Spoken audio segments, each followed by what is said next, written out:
Welcome,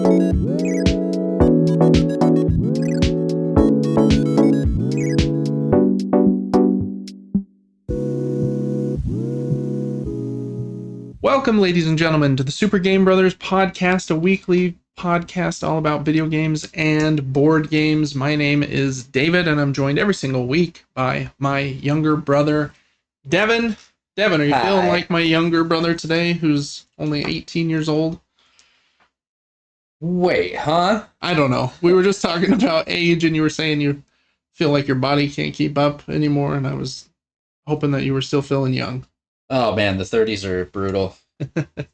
Yeah, they are. I mean, it's not that bad. You kind of still feel young, but you start to notice some things. You're like, this is downhill from here. Yeah, like I fall asleep, like just on the couch after work often. Oh yeah, which is different. Mm-hmm. Played basketball a couple weeks ago. Got incredibly drained and winded very fast. Mm-hmm.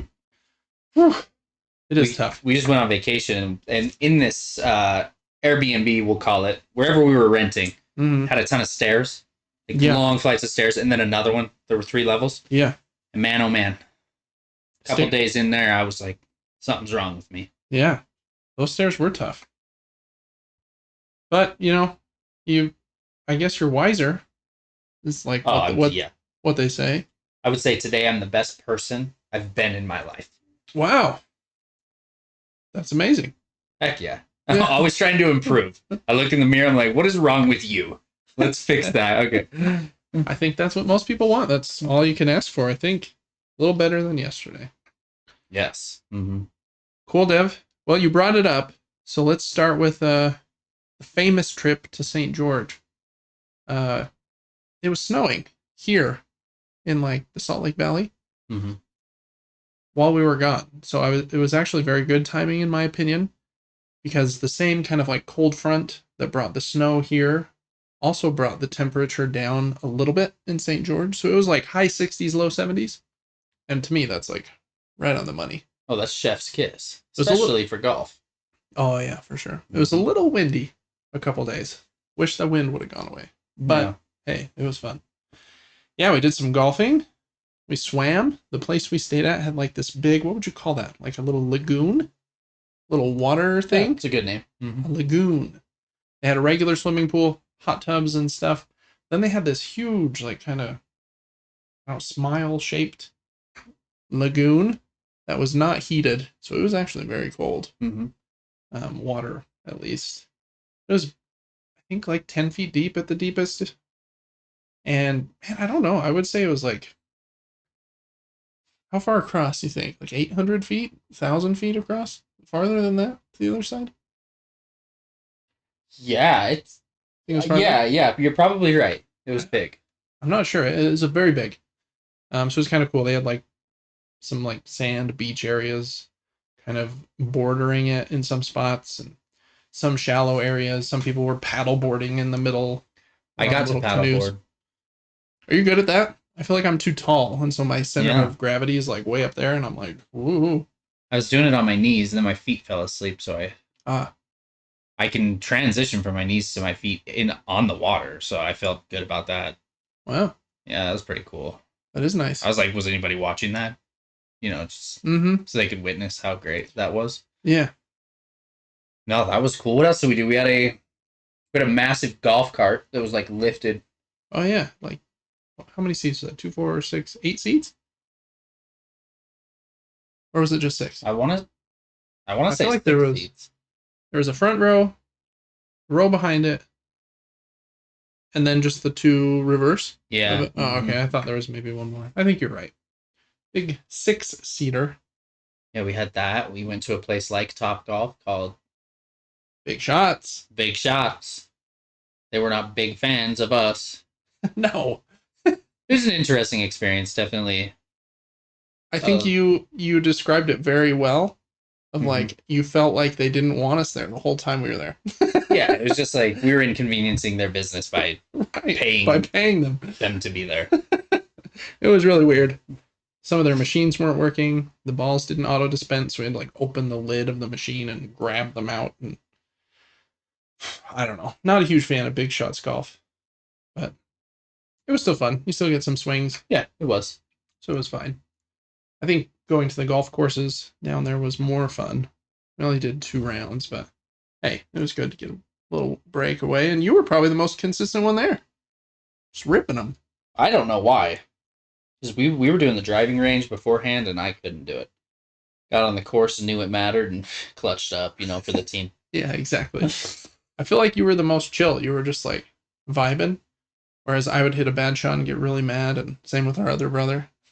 Yeah, I don't know why. I was just like I don't care. Limiting the emotions. I was like, yeah. I'm here. I'm with my siblings. We don't get to do this often. This is cool. And I was just hitting well. Yeah, you were. It was fun.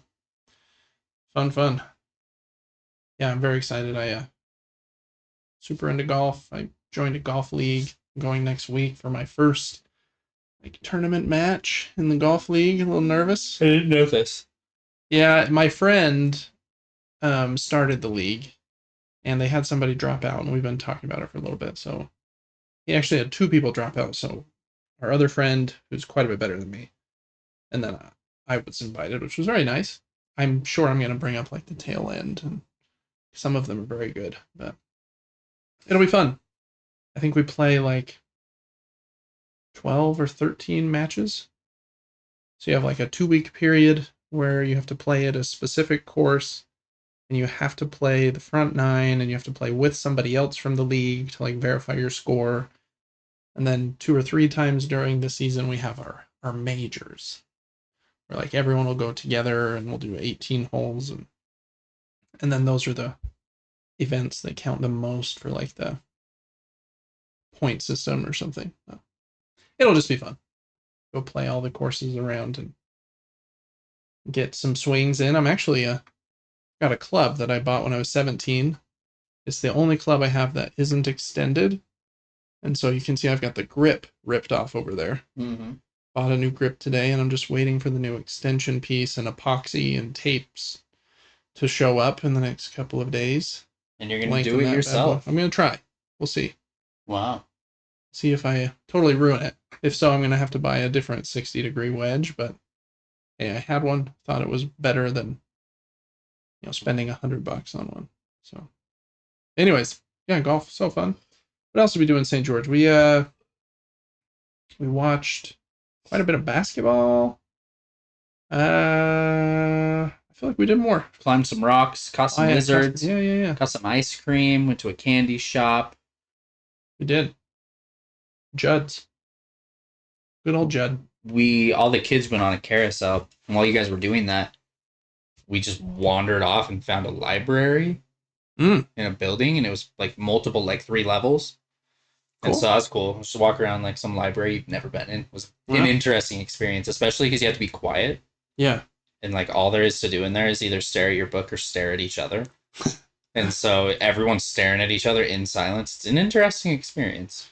I haven't been to a library in a long time. Was it a public library? I think so. Wow.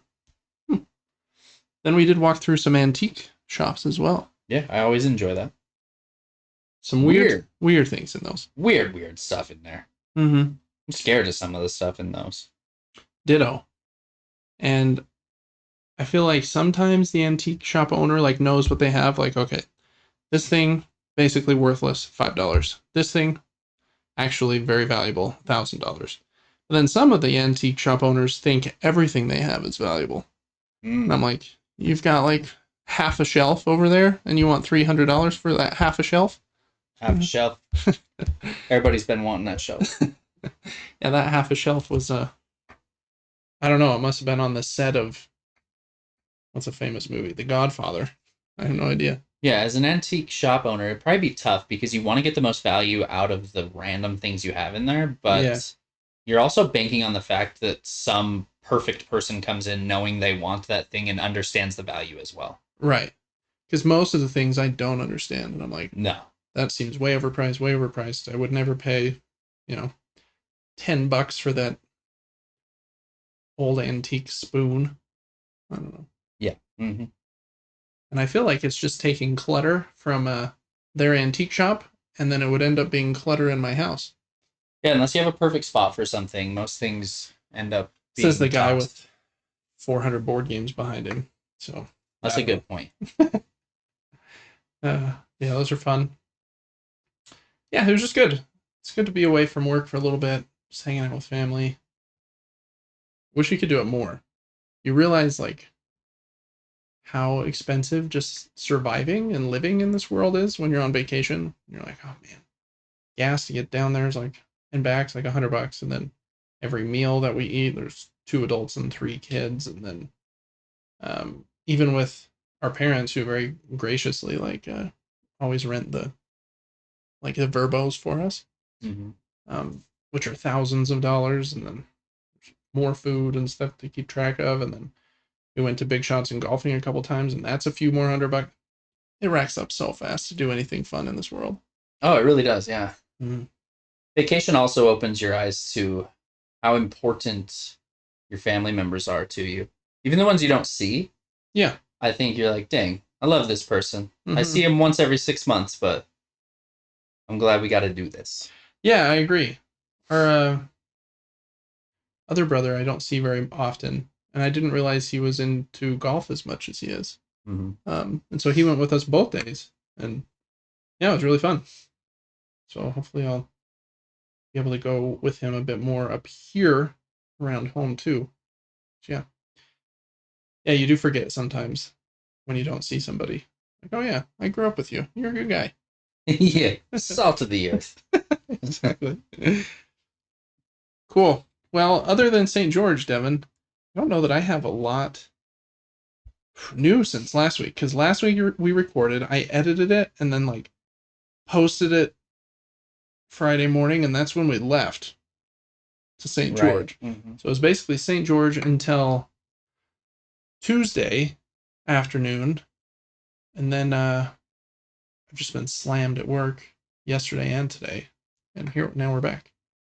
So, yeah, nothing really new with me either. Just the vacation, getting back, putting a lot of work into stream stuff. Yeah. Twitch had some events, and then I overused my privileges on Twitch and got banned for a day. Yeah, you did. It was a fun day, though. It was a good time. Yeah. And it is weird because they're like ban hammer seems a little inconsistent, like when they choose to use it and not. But yeah, it's probably hard to make that consistent, though. I bet it's hard to watch everything everyone is doing. I'm sure they have really smart algorithms that like ping like, okay, here's the 1,500 things that happened today that we think might need to be looked at, and then they probably have a human look at them or whatever. That's just a guess. I don't know. But I mean, it's a decent system. Yeah, probably is. Yeah, that was kind of lame, but also kind of funny. Yeah. Yeah, it was good. It's been a good week, almost a weekend already. Yeah.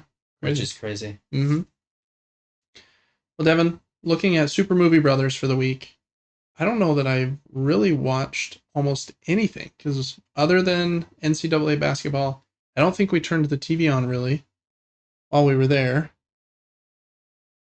Like the kids watched some shows. I think you turned on like that David Blaine special on Disney Plus, and I watched that for like 10 minutes, which was kind of fun and just reminded me of that very old YouTube video.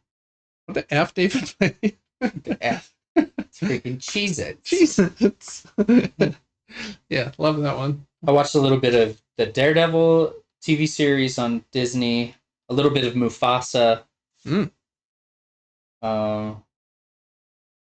Swear I watched something else. I can't remember. I think maybe I might have finished that movie with Nicole Kidman, The Holland, or whatever that was. Any good? No, nah. No? It was unmemorable to me. Yeah. We finished, after we recorded last week, we watched the last episode of Reacher. Yes. I thought this third season was pretty good. I don't know.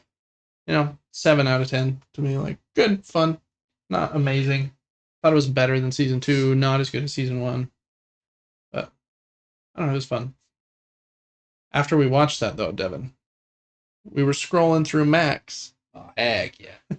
And found this weird looking show on Max. Had this, if you can imagine a Muppet, like on methamphetamine or something. Yeah. Like a twerking looking. Tweaking is the word I was looking for. Yes, sir.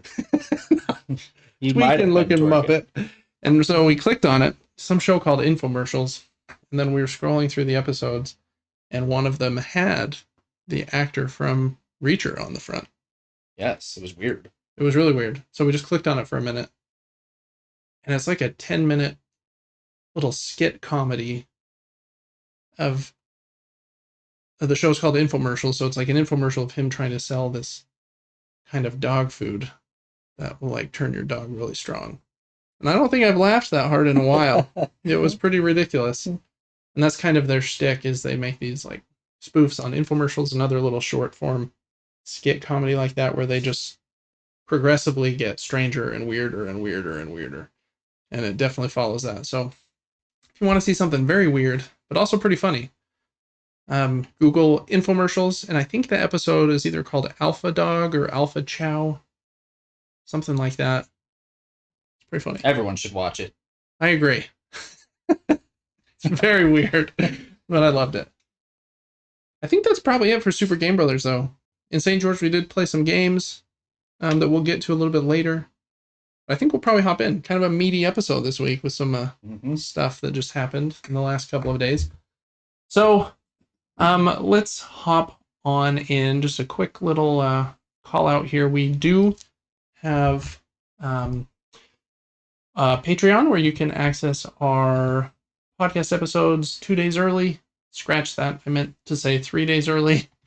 And get some other perks like being able to write into the show.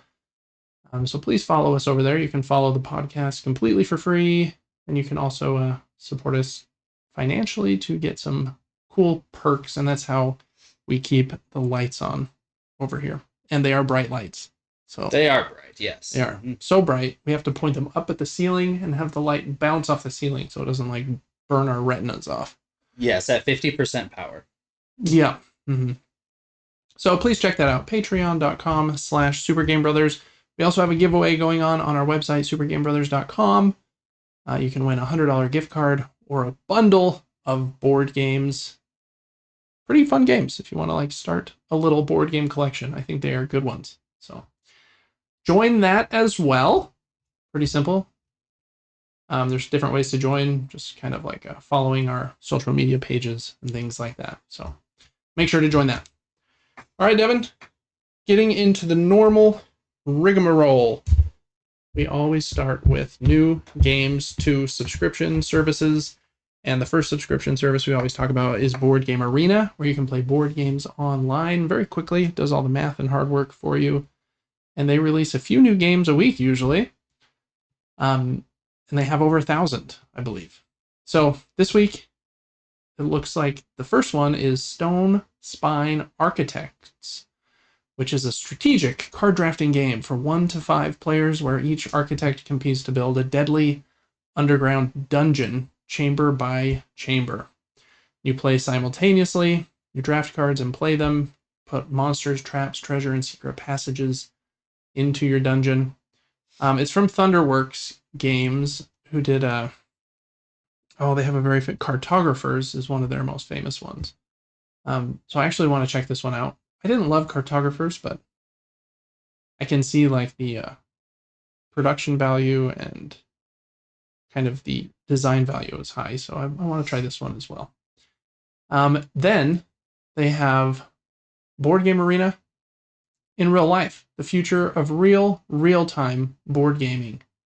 This is just a kind of I don't know what this is, to be honest. I didn't read it in advance, which I probably should have, but it looks like it's a blog post kind of going over their plans for turn-based, real-time, or real-life board gaming. And they've got some partnerships. The Guru app, Bar Aju, teamed up with a real-world game cafe. Bring your own dice, add extra time, drinks, record, rewind. So check that out, I guess, if you want to focus your Board Game Arena experience more on in-person stuff. I'll have to study that up a little bit more, too, because that is very new, seems.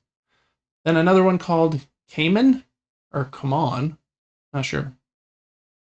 It's an abstract 2-player game.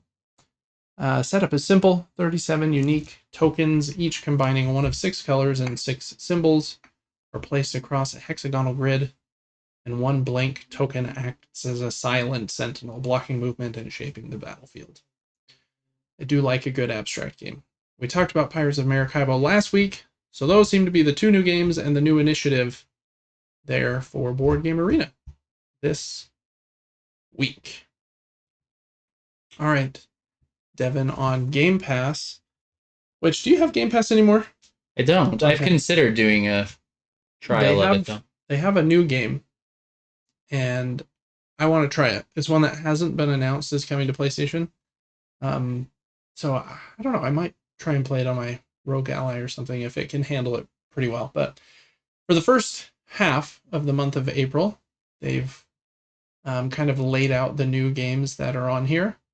And so let's take a look at them. First up, game near and dear to Devin's heart. This is the Ultimate Edition of Borderlands 3 on April 3rd, which is today.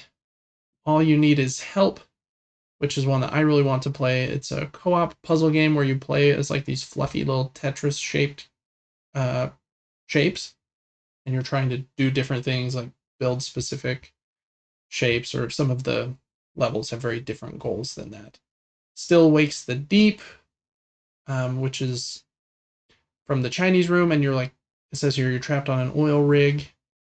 Kind of has like a halfway horror vibe. Oh, it says an unknowable horror has come aboard. So I've heard it's pretty good, actually.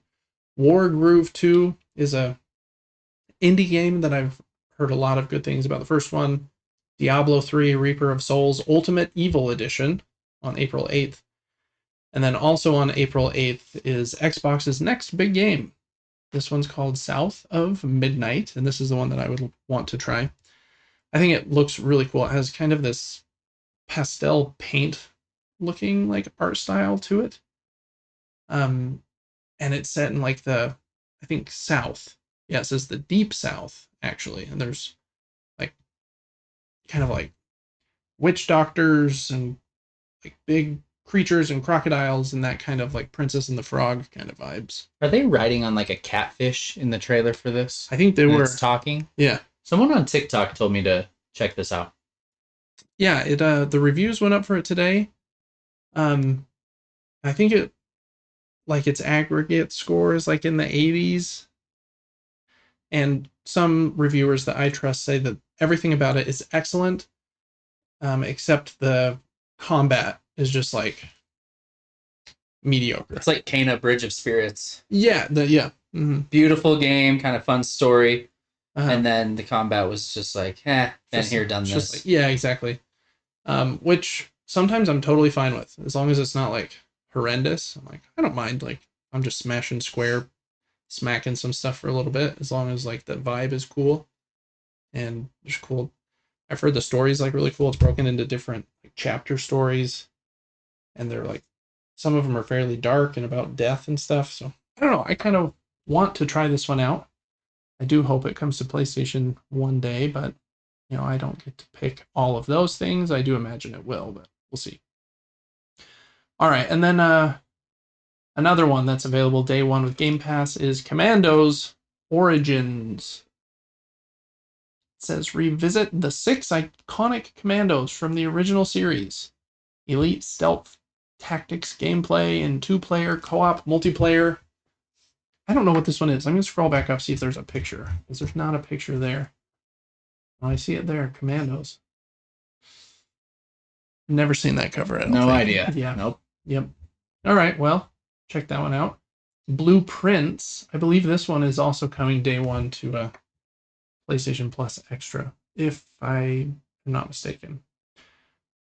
This is a genre-bending, atmospheric, architectural adventure where you explore an ever-changing manner of 45 shifting rooms. Can you find the rumored Room 46? Hunt Showdown 1896. What's the other one called? 1886? Is it a new one? It can't be new, can it? I assume it's a DLC, but I don't. I don't know. A new era of the addictively unforgiving extraction shooter. We've played the original Hunt Showdown a few times. It is cool. I like the vibe a lot. Agreed. And the PlayStation 5 version is way better than the PlayStation 4 version, which was a little like rough. But I'm not sure what the difference is between this because I don't think 96 was the year in the one that we've played. I swear it was like 86. That cover does look the same though. I don't know, maybe I'm just remembering incorrectly. But check that one out if you like a cool, like kind of dark vibe and take on a battle royale game where it's like a bit more about stealth and like audio cues, and there's also like environmental monsters and creatures you have to fight and like summon spirits and stuff. It's pretty cool. All right, I think that's all, and then there's just a recap of the last few games that have come over. Some cool stuff on Game Pass: South of Midnight, Hunt Showdown.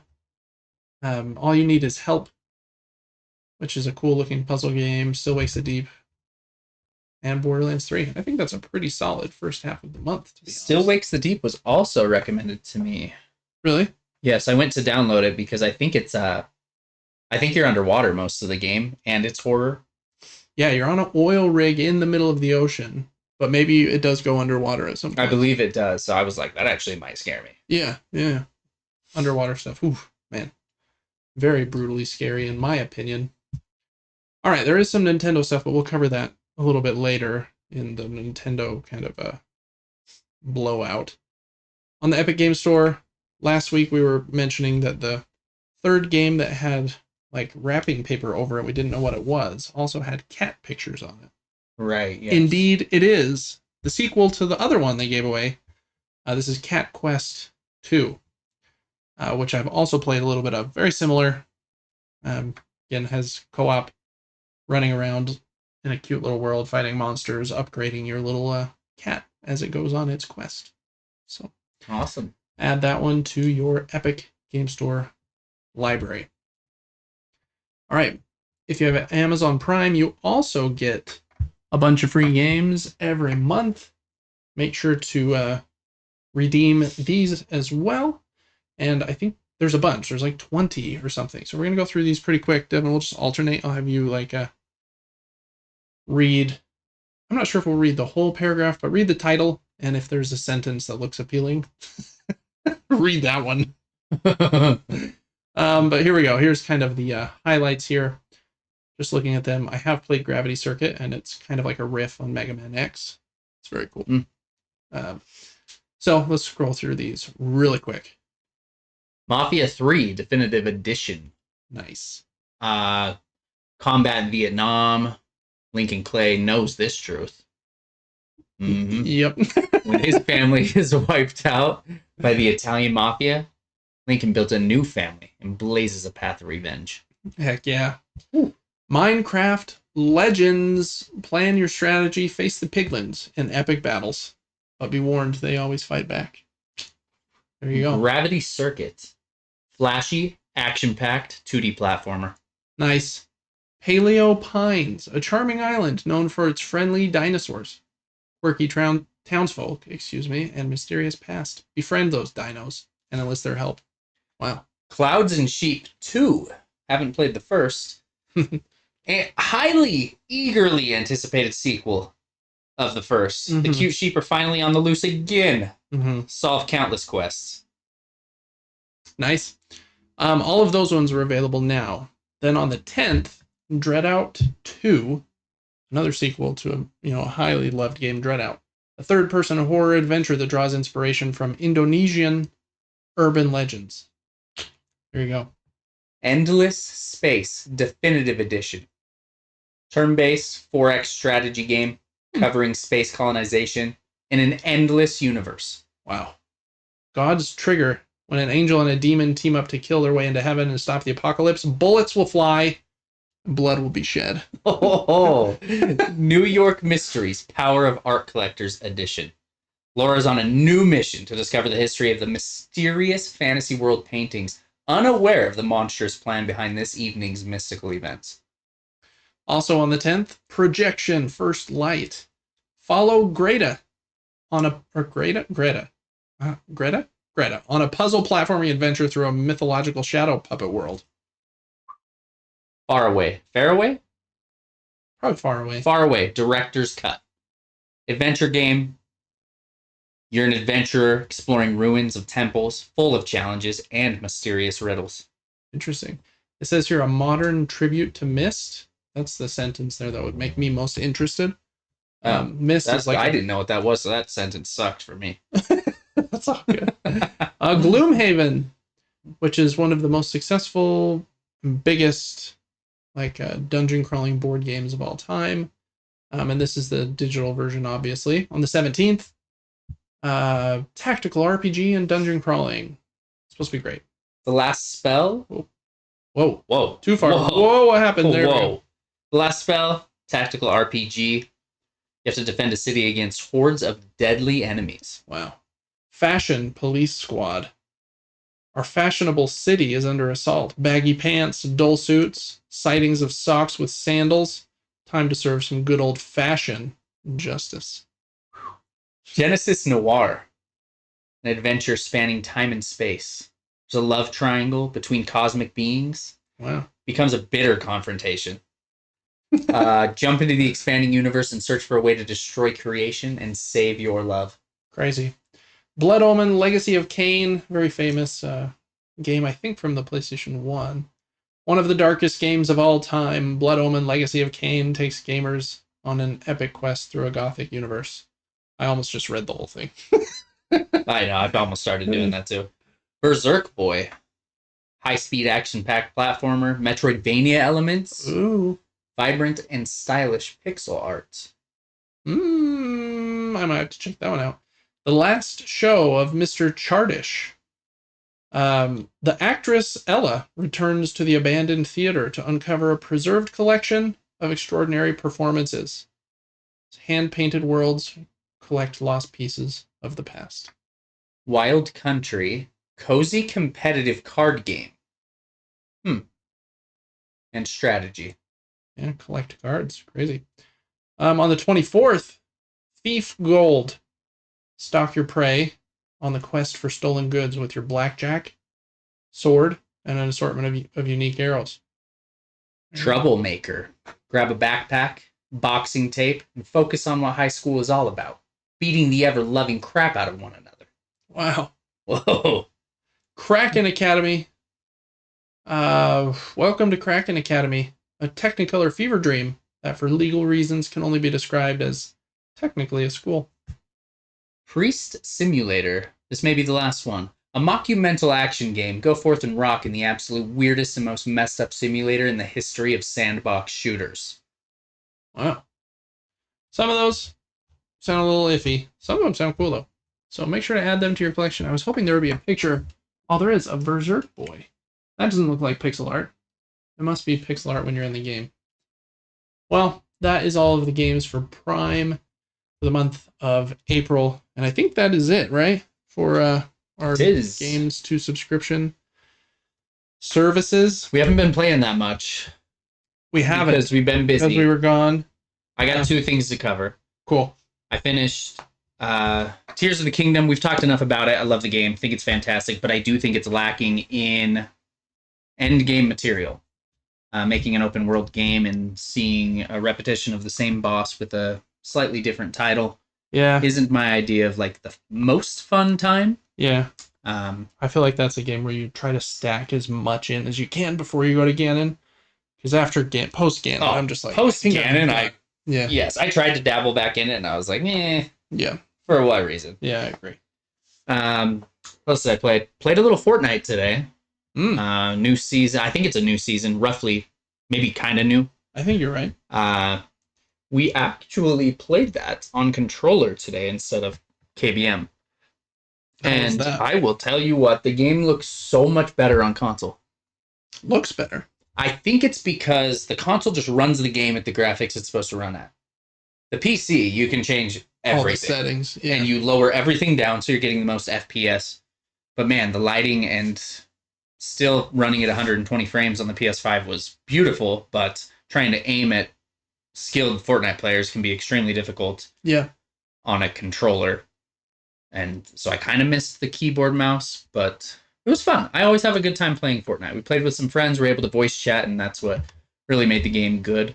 I guess I have one more game to talk about. Split Fiction, a co-op adventure. The game is only co-op, bounces between sci-fi and fantasy. Mm-hmm. Very weird story. I kind of tried to pay attention to the story, and it was interesting, kind of cool. Beautiful game. Is it prettier than It Takes Two? It's just different, I would say. Oh, okay. It Takes Two is much more like... Yeah, I agree. Kind of like, they look like puppets. Yes. The aesthetic is just way different. The thing I like about Split Fiction and It Takes Two is you never do the same thing. Mm-hmm. Maybe they haven't mastered every part of the game where, like, this section you have dual pistols and jetpacks, and it's good, but maybe not great in those scenarios, but you'll do that for 10 minutes, and next thing you know, you're a frog. And you're like, oh, okay, let me learn the mechanics of this frog. And even if they're not perfect, it's pretty, it's fun. Yeah. You're in voice chat once again. Co-op games have my heart because it's fun to experience with someone else. Yeah, I agree. But those are the only 3 games for me. Doesn't look like you have any video games. I don't. I'm such a poser. Unreal, pal. I know. I was going to say, not to I hate giving people like expectations, but I have heard that the last level on Split Fiction is like top tier, like next level, unbelievable. Oh, really? So, there you go. Now your expectations are through the roof. Now I'm ready. I ruined it all for you. So, there you go. So you got that to look forward to in the next few days. I was gonna pull up some videos of like your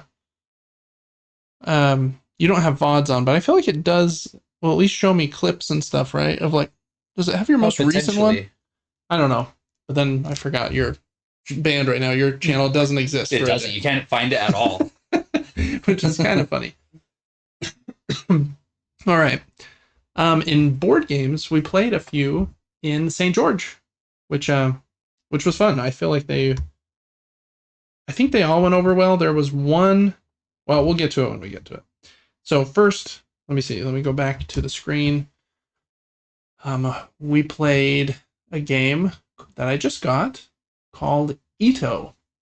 And this one is more of like a social activity, really, than it is like a game. You're trying to win, but it's cooperative. You all either win together or you don't. And the premise is there is a deck of cards with the numbers 1 to 100 on them. You shuffle those, give everyone a number. Then a category is chosen. I don't even know if I remember any of the categories we had. Something you wouldn't mind staring at forever? Was that one? Yes. And something you could stare at for all day. Time. Yeah, all day. That was it. Something you rely on. Mm-hmm. I think was one. There's an example there. Famous people you would like to be. Yeah, or size of animals.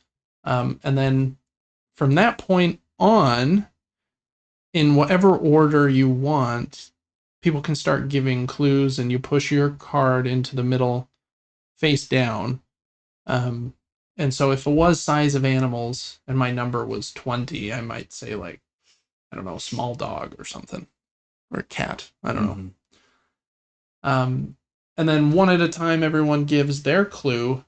And the goal is you need to get these cards into ascending order with those clues. And so there's a lot of table talk about like which cards should go before which other ones, and what does the category even stand for and mean. Right. Everyone interprets it differently. Mm-hmm. I can see this game causing like intense arguments in some scenarios. Yeah, that's a good point. A little bit heated. Our family's pretty like mellow. Yeah. And so there wasn't like ever a time where we disagreed about where a card should go, really. Like sometimes we weren't sure, but we'd talk about it and then kind of come to a consensus. But yeah, I think you're probably right. Depending on the group you play with, it could change that. I was very surprised by this game. Liked it a lot more than I thought I would. It was funny. It was very funny. Yeah. Probably some of the... Again, I think if you play it with people you're really close with, it would go over the best. But yeah, I don't know. We played probably 5 or 6 rounds, I think, and we only won 2 of them. But on some of the others, we were way close. I think we were playing with 7 or 8 people. So you flip over each card one at a time to see if they are in order, and we'd have like all but one of them, or 2 of them swapped that shouldn't have been, and they were like 47 and 49 or something. So, yeah, that one was a good time. I really liked it. Yeah, if you want to laugh, this is a good game to get. Yeah, again, it's not a strategy like game where you're trying to beat your opponents. It's just kind of you have a fun like talk experiment for 10 to 15 minutes, and you give clues and talk about what they mean.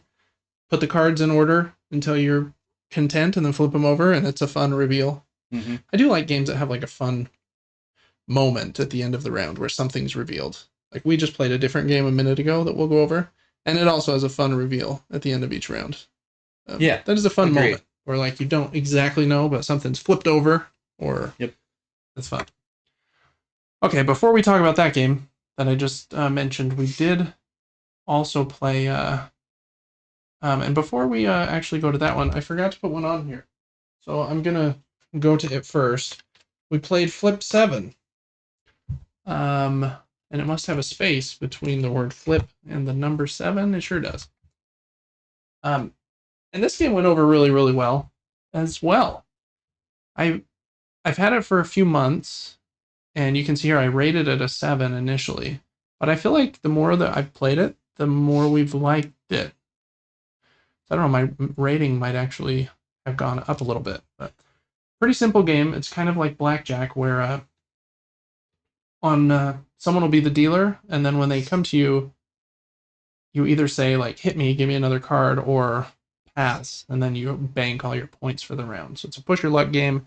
If you ever flip over 2 of the same number of card, you bust and don't earn any points for the round. There are a few twists on it. There's some special cards, a freeze one that lets you like force somebody out of the round, a flip 3 card that either force, where you can choose to play it on yourself or anyone else, and it forces them to immediately flip 3, so their likelihood of busting is pretty high, or a second chance card that saves you from busting once. And just those little tweaks, I think, make it pretty dang fun. So yeah, I don't know. We played 2 rounds of this one. What do you think of Flip 7? Was it your first time playing it? It was, yeah. I actually really enjoyed this. A little bit of deduction, a little bit of luck. Yeah, you could card count, but it's a little tricky because the deck is pretty big. Yeah, using a little bit of mathematics. I don't know if you just went over this. I may have been daydreaming, but basically, if you get a 10, there's 10 10s. Yeah, I didn't explain that. Yep. If you get a 2, there's 2 2s. So if you get a 2, the likelihood of you getting another 2 right after that is extremely low, so you would want to continue hitting. Yeah. Once you start getting numbers like 8, 9s, 10s, 11s, 12s, get more nervous. It gets a little bit risky unless you have a special card. Yeah, but they are worth more points. Yeah. Because they're worth their face values. I almost won the second game because I had a number of 30 points per round. If I could hit that or get close to it, I would stay. So I never busted, and I just followed the leader like all the way to the last round. Okay. That's cool that you tried like a different strategy. I haven't committed to one like that. But yeah, that's a good one. I like Flip 7. It's a good like $10-15 card game. I think I've introduced it to a lot of people, including my wife's family, who play games even less than our family does, and they all really liked it too. If you've ever played blackjack or something similar, I think people kind of understand like the hit me kind of thing with like another card. So it's a good one. Then we'll go to Rebel Princess really quick. This was my first play of this one. It's basically a riff on Hearts, the trick-taking game, where I think it's is it the Hearts? Or is it the space? There's a certain suit that you don't want because they're worth points and you don't want points. That's what this game is. With like some modifiers and special cards, and each person has like a princess card with a special ability on it. But it's a trick-taking game. You're trying to not get the prince cards, or if you do get a prince card, you can double down and try to shoot the moon, basically, and get all of the prince cards, which would normally give you 17 points, which is bad. But if you get all of them, then you get negative 10 points for the round. So it's pretty simple trick-taking game, really. Again, you have like a few princess cards that do something special, and then there are cards that determine at the beginning of the round how many cards you pass and in what direction, and if the round has some like overarching special ability. And I do think those twists on it give it just enough differentiation from Hearts to make it fun. I don't know that I introduced it to the right group. I played Hearts a lot on our computer growing up. It was like Solitaire, Hearts, that pinball game, and some others.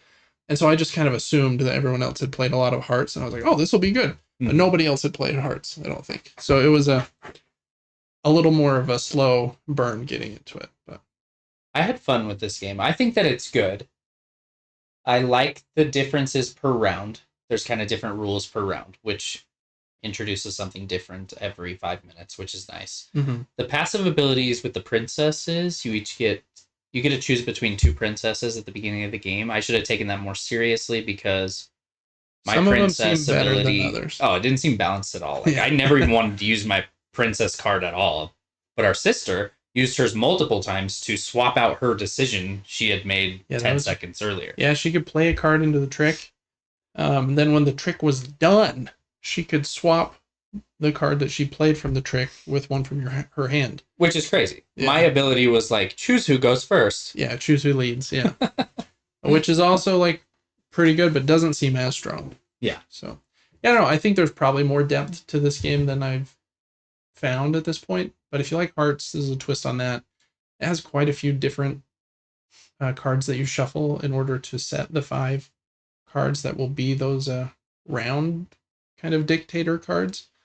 So there's probably quite a bit of variability there, and you can play as the different princesses and stuff. So it's hard for us to make a judgment call in this game because we did like the tutorial mission basically. We did, yeah. We didn't really dabble in the extra cards and we played with the starting set of round cards, and like I mentioned, 4 of the 5 of us had never played Hearts, and so it was I think it ended up going pretty well, but the first round I was like, I probably should just end the game and we'll play something else. All of us were trying to understand what trick taking even meant. We're like, huh? Yeah, that was something, but I think it's good. I need to play it a few more times with either the same group or people that have already played Hearts. And then Devin, really quick, we'll go to the screen here for a second, but I'll probably go down to the table momentarily. But we just barely played Dracula versus Van Helsing. I played this on the trip with one of our younger brothers. I played as Dracula and lost, I think, in the last round. And I think today you played as Dracula and you lost in the last round, I think. I think I lost in the 4th round. Was it only the 4th? I think so, yeah. Wow. Yeah, I don't know. I really like this game, first off. I'm going to go down to the table because I think maybe it was the last round. I don't know. I can't remember either. But let me just make sure that's swapped. Yeah, we're down here at the table, aren't we? Yeah. It's a pretty simple game. Basically, there are 5 different districts in this city, and if Dracula can turn all 4 of the people in any one of them into vampires, he wins. And Dracula has 12 hit points, these little hearts. And if Van Helsing hits him 12 times, then Van Helsing wins. And if Van Helsing hasn't won by the end of 5 rounds, then Dracula automatically wins. You have these cards that go in these trays, and they will be facing just you. There are 4 different suits, numbers 1 to 8, and the order that they're in the tray matches the 1, 2, 3, 4, 5 different districts of the city are kind of lined up with your tray. And so on every turn, you're flipping over a card, looking at it, and deciding, am I going to keep this card and replace one of my other ones and discard that one? Or am I going to discard the one I just drew for its ability? Whichever card you discard, you have to use the special ability of it. And the higher cards have better special abilities, like the 7 lets you change which suit is the trump suit, which is like a huge change for the round. The 8 card, if you discard it, you can just end the round like immediately. I don't know, it has some very cool twists. And at the end of each round, there's a couple different ways a round can end. I won't go into all of that right now, but you go district by district, and both players flip over the card to see who won the district. And either Dracula will flip one over, or Van Helsing will take one of his Dracula's hit points. Really, really liked this game. Oh man, I was shocked with how much I liked it. Yeah. It's a perfect balance of strategy, luck, unique abilities. The fact that if I think I'm sitting in a good position, I can just end the round right now. Mm-hmm. That's huge. The card abilities are good. They're easy to understand, quick to learn, cool aesthetic game. Yeah. It's nice we could play again as the opposite character. Yeah. I mean, I think they just did so much with such a small game. Yeah. I was impressed by it. Honestly, I would it's like a 9 for me. Yeah, I think it is very excellent at what it is. It's also fun that there's a little bit of deduction. You're like, and even some bluffing. You can like really like fake the other person out a bit, like on a certain district, or swap a couple cards in your hand and make them think, oh, he's putting something strong there, and then it totally not be. So I think there's probably some mind games to the game that we didn't even, or at least I didn't even really fully get into. I felt like you grasped the game faster than I did. I just had a really lucky round where I won all 5. Mm-hmm. And taking 5 of your health that round, I think, helped me a lot. Yeah, I was killing it. You were beating me until then pretty badly. So yeah, I don't know. I think this game, I think it's excellent. Really, really good. If you want like a 2-player game that isn't super long, I think it took us about 40 minutes when we played, but it was Devin's first time playing. I taught him how to play. It says 30 minutes here on the box. I think it doesn't outstay its welcome. It's a good 5 rounds. Some of the rounds will be really fast because someone thinks they have a good hand and they end it quick. And some of the rounds you might get almost all the way through the deck because you're both kind of jockeying for position. It's great. Dracula versus Van Helsing.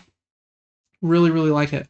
I have another kind of similar game called what's it called? Is it Jekyll versus Hyde? It's right here in my closet. Let me look. Now I want to try it. It's I think it's just called Jekyll versus Hyde.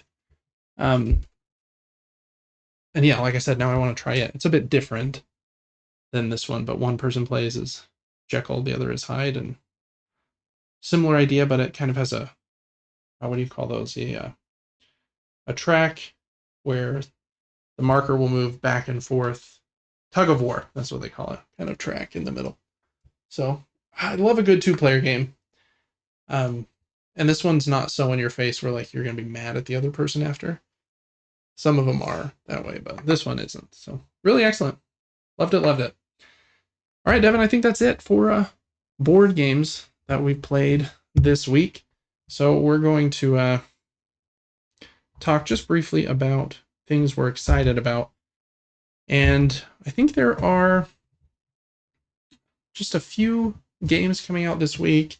I think the 2 that are most interesting to me are this one that we've talked about a couple times on the show, Croc, Legend of the Gobos Remastered. I think came out today, if I'm not mistaken. And man, look at it. Love it. And it does just look like more crisp and clean. Reading some reviews, people have said it's a pretty great remaster, so I'll probably get it. I don't know that I'll get it right at launch, which, if I had unlimited money, I would. It's just when it's the right time, I will get it for sure. I really hope they do the second one as well, because it's a bit more involved, if I remember correctly. You're like finding parts to cars and stuff, and it's a bit more of like has a hub world, and I don't remember it quite as well as I remember this first one too. So anyways, excited about that one. And then we already talked about South of Midnight. I think that's the other game that I would be most excited to play that's brand new right now. It has a very cool like art style that we already talked about. And I like a good like kind of halfway creepy story. And some of the creatures in this game are like very cool. There's like giant fish and crocodiles, and in some of the screenshots that I was looking at today, there's like a big, what would you call it? It's like a witch doctor lady who was like way bigger than you, and like her hand with like huge fingernails was like reaching through like this building. So I don't know. I like the vibe. Not exactly sure even how the game plays really, other than I know there's a little bit of combat and puzzles, and you're trying to like clear like this evil fog from the world or something. But anyways, if you have Game Pass, should be on there I think next week. So kind of looking forward to that one too. Anything specifically that you are looking to play, Devin? At least video game wise? Resident Evil F. I just don't know when it comes out. Oh yeah, that one just had its kind of trailer presentation last week. Did you end up watching it? I don't know if I saw the presentation. I've seen some things about the game. Yeah, I think it looks really cool. I love the Japanese setting. It's like in Japan, and I think in like the 60s or 70s. So it has a cool vibe for sure. I think it's a next year game. If I Oh, we gotta wait that long. maybe it was this year. I can't remember, to be honest. It's not imminent though. So, yeah, I don't know. I don't know that I have any brand new games I'm excited to play. I'm gonna be scrolling through the PlayStation Store because they had a new like spring sale that just started I think yesterday, and I haven't gone through it all yet. So some stuff to look at. Might be time to try Alan Wake 2. I know it's on the sale and a few other things. Again, I can't afford to buy all my games at full price, so I'm always scouting those bad boys, which does help with the Gamedle. Yeah, it does. If nothing else. So, all right. As far as board games are concerned, I think there's two that I'm pretty excited about. I got a shipping notification, I think 2 days ago, if I'm not mistaken, for my copy of the expansion to Fractured Sky is on its way. It's in Missouri right now. Wow. On a, I don't know if it was UPS or FedEx or DHL. It's on a truck somewhere. So it's this little black expansion called Rift. And I think the shtick for Rift is that the Starfall, which are like the victory points of this game, are different colors in this version. And if you can collect like multiples of the same colors, here it is, then I think you get a scaling number of points. And so you're more incentivized to like go after not just any Starfall, but like specific ones if you already have that color. I think that's a good addition to the game, because if I remember right, when I played this, I was like, why do I need to go over there instead of here to collect the same thing? If they're with the same amount of points and everything. Yeah. So I hope it'll just, and I think it's they call it a micro expansion. So it's not going to add like any crazy rules or anything. It's just, hey, if you did focus on the same colors, then that makes a difference. So I like that kind of expansion that just like adds a little more thought, but doesn't add a ton more rules, because that can be frustrating to be like, okay, do I need to keep the expansion separately since it's so complex and has a separate And now rule? let me refer the new rule book to the old one, and does that trump this now? Right. Yeah, I know what you mean. Yeah, so I'm excited for that. It'll probably be here early next week, I would imagine, since we're just about at the weekend. And then another one that I haven't got a shipping notification for yet, but I think fulfillment just started 2 days ago, so I should be getting the email pretty soon, is Deep Regrets. Well, this is the one with all the ugly characters. It is, that we talked about some months ago, kind of inspired by Dredge, and like this really weird art style, and you're trying to catch cool fish on your boat but not go too crazy. I hope that the gameplay kind of stands up to the art style, because the art style is like, wow, like 10 out of 10, like so cool. And I've watched like one gameplay video of it, and I was like, okay, that looks pretty cool, but it looks a little lighter than I thought it maybe was. So we'll see.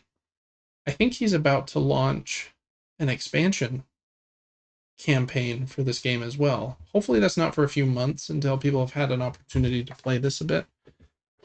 But I'm all for more weird sea creature stuff if the game is really good. So excited for both of those. All right, Devin. I think those are the games that we were excited about. that brings us to the big boy Mini-Nuke. Yeah, news Mini-Nuke, and this time Mario is sitting on the news Mini-Nuke, and he made it a news big nuke. Absolutely. That wasn't a very good metaphor, but basically this is the week of Nintendo, and the reason for that was they had their big Nintendo Switch 2 Direct. Was it yesterday? I think it was yesterday. Yes. Mm-hmm. Yesterday morning.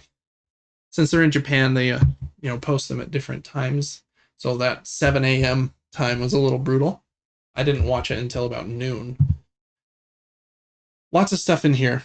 I don't think we're going to go through like every single detail, but I just wanted to go over like the highlights. And what they did show, talk just briefly about what they didn't show in the presentation, and then what details have come out afterwards, which I thought was very interesting. Some of the things they purposely did not talk about in the but they start here with Mario Kart World, which looks amazing. It really does. It looks so good. I think 24 player races, which is awesome. And I think kind of the shtick is there are different regions of this world that are all connected. And so there are like standard Mario Kart races in those regions. Then you can also do very unique races with like, okay, we're going to do this race and this race, but then the path on the way between those two regions is also a race to get to the second race. So like you can make unique like different routes, and there's a free roam mode in the entire world. You can just drive anywhere, and I guess you can grind rails, which is kind of great. And drive on walls. And wall jump. You can be a cow on a motorcycle. On a radio. So I don't know. It looks bonkers. Looks fun. I think it was smart of them to open with this because it does look really, really great. And there hasn't been a new Mario Kart game since 2014. Wow. So 11 years. So yeah. Hopefully it's got the goods, because I think Mario Kart 8 now has like 96 levels because they've released so much expansion content for it. I think I also heard that this version is taking away like the different car components where you choose like wheels and the parachute and then the body of the car. And a lot of people got really into that. Like, what's the best like build and the motorcycles and stuff. Right. And the character weight and acceleration, exactly. All that stuff. So it'll be interesting. There's some funny characters, and it looks like there's a lot of them. I hope there are as many levels and as much like cool stuff you can do with the cars, and obviously that the racing is really good. So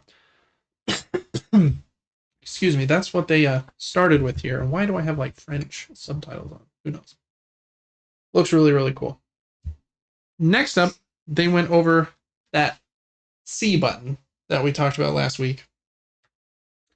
And I'm trying to remember what the term they used for that was. Game chat, I think, is the new feature. Very Nintendo of them to come up with a entire new term for something that's existed for a long time. Yeah, for Discord. I do like that they try to make like things like that very family friendly, whereas like connecting in Discord can be a little tricky if like you're playing on a console and then you want to use that on your PC or your phone, whereas this is just push a button and you can connect with your friends, chat immediately. There's a mic included on top of the Switch 2, so you don't even have to have a headset. It's supposed to have good noise canceling as well. You can also like screen share all of their screens. You can play different games at the same time. You can do their next feature called Game Share. Again, something that like PlayStation's had for a long time, where if one person has a game and that game has like a split screen mode, you can like invite others to play with you. Some of the games will like interject your face right on the screen with this camera that can connect to the top now. So I don't know. There's quite a bit there. Game chat, I think, was the main thing, though. Being able to chat with your friends and not have to use the silly voice chat app that for the original Switch, you had to use the app on your smartphone. So nice that it's built in. Then they went into Switch 2 details. And I mean, not a ton of them, but some of like the high level points. The screen's bigger. It's 7.9 inches instead of 6 point whatever it is. Same thickness.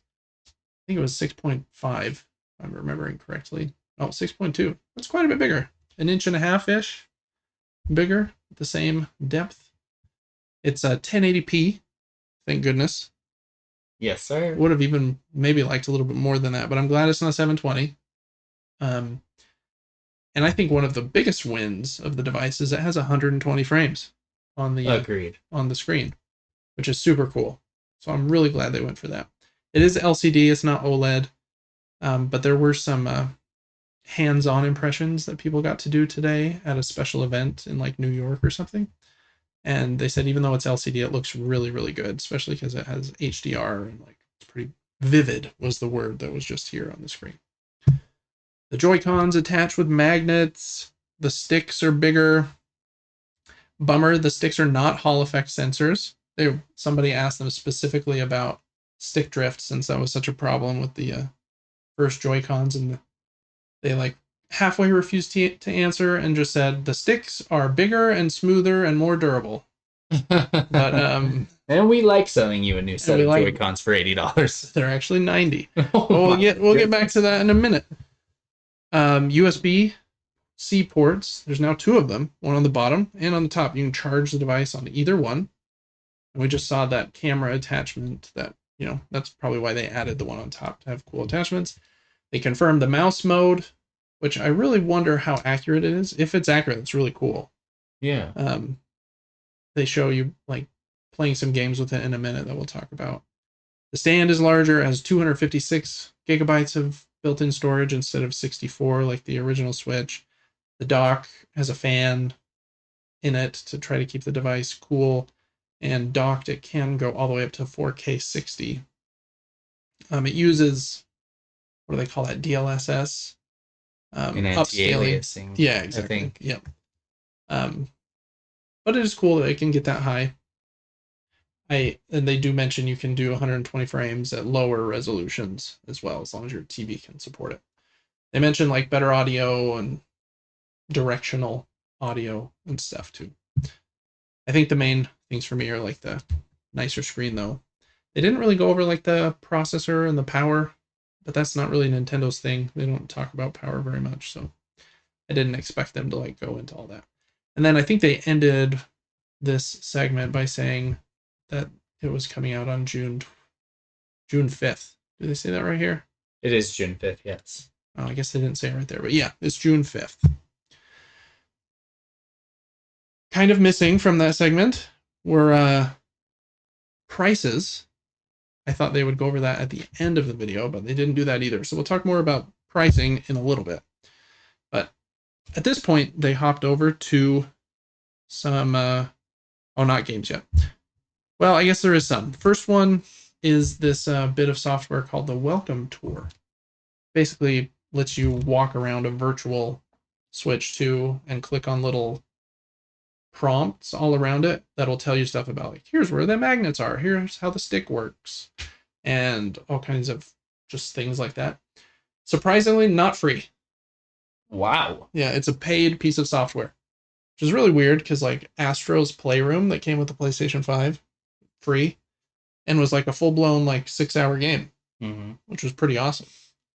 So I was a little surprised by that one, but when we come back to pricing and how expensive all of this is, actually not very surprising. But I talked about that for a minute. Talked about the game cards. They're now a different color. They're red. I think it shows it right here. Yeah, red game cards. Same shape. They do send data faster, and they go over that in the Switch 2 you can't use a normal micro SD card. It has to be an express micro SD card because it needs the faster speed in order to keep up with the better games. What else did they go over? Then they went over the new Pro controller. And Oh, I really do like the Pro Controller on the Switch. I think it's excellent. Trying to get right to it. And this one looks really cool. Like, I really like how it looks, like the top being a different color, like a light gray in contrast with the dark gray. It has a audio jack for headphones on the bottom, which is nice now, and back paddles. The back paddles is amazing. Yeah, way nice. Only 2 of them, but I think 2 is plenty for most people. So I don't know. I think the Pro Controller looks cool. Again, didn't give the price of the Pro Controller, but we'll get back to that in a minute. All right. Then they talked about basically games that run on both systems, Switch and Switch 2. What they're calling them, the Switch 2 version of those games, the Nintendo Switch 2 Edition. Some of the games that they highlighted here are Mario Party Jamboree. It has like a different mode called Jamboree TV, and it runs at a higher resolution. This one uses that camera to like pull your friends into Mario Party, and has some new mini games with the Switch 2 like controller like usage built in. So that was kind of the shtick there. You can aim on some of the levels with the mouse controls. They have Switch 2 editions of both of the Switch Zelda games that have like a smartphone app where you can track, like use your map and it'll direct you to stuff. And you can share things you've discovered with other people on the app. Kirby and the Forgotten Land has one that has like a new, like, I don't know if world is the right word, but yeah, Star-Crossed World is what they call it actually. So new bits of DLC in that. And then Pokemon ZA also had a little shout out here. Then they talked about Metroid Prime 4 that also has a Switch and a Switch 2 edition. And in the Switch 2 edition, you can play at 4K 60 or 1080 120. And you can also aim with the mouse controls, which is pretty cool. Again, as long as they're very accurate. I wonder how accurate they'll be, especially I imagine my kids like trying to use it on the couch or the carpet. Oh, yeah, that's gonna be brutal. And I can't imagine that would be very good. That's a good point. You typically don't play a Switch at a sitting gaming desk with a mouse pad. Yeah, with a mouse pad. Yeah. So I wonder what kind of sensor they have in there. If it's because I know there are different kinds of mice input devices, but so they went over all of that. Looks cool. Another thing they mentioned is that for any of those games that you have the Switch version of, you can buy an upgrade pack to get basically upgrade to the Nintendo Switch 2 edition. Detail they did not go over is how much that upgrade pack costs. Get to that again later. All right, so they've gone over the Switch, these upgrade packs, some of the details of the system. Now they start talking about some games. First one is called Dragon Drive. And very interesting. I think it actually looks fun. Like take Rocket League, but then put like all of the characters in a wheelchair and make them play basketball. But they can also jump up these ramps. And you move the wheelchairs with the mouse controls on both. Crazy. Joy-Con. People will get so good at that. Oh, they will for sure. And you shoot with the Joy-Con. You like wave for passes with the Joy-Con. So I don't know, I hope it works well. It kind of reminds me of ARMS, that game that came out for the original Switch that was boxing with both the Joy-Con, but this one, trying to be a little more accurate, I would imagine, with the mouse input. I think it looks cool. Whether it will be fun to play is another question. All right, so I showed that one, then they went into partner games. We're going to go through these ones really quick. In fact, I'm just going to kind of scrub through, and I'm going to let Devin just read the names of the games that they mentioned there, if that works, Dev. First one, we do like this. Oh, yeah. Elden Ring, Tarnished Edition. Heck yeah. We like the next one, too. Yeah. Hades 2, which I don't know is it actually released now? No, it's still in early access. I think they're just saying that once it is at its 1.0 version, it will come to Switch 2. Perfect. Next is Street Fighter 6. Yep. Don't know how to pronounce this one. Daemon X Machina. I think this is, Daemon X Machina, and this is either a sequel to the first one or just like an expansion of the first one called, what was the subtitle? Titanic Scion. Titanic Scion. Nice.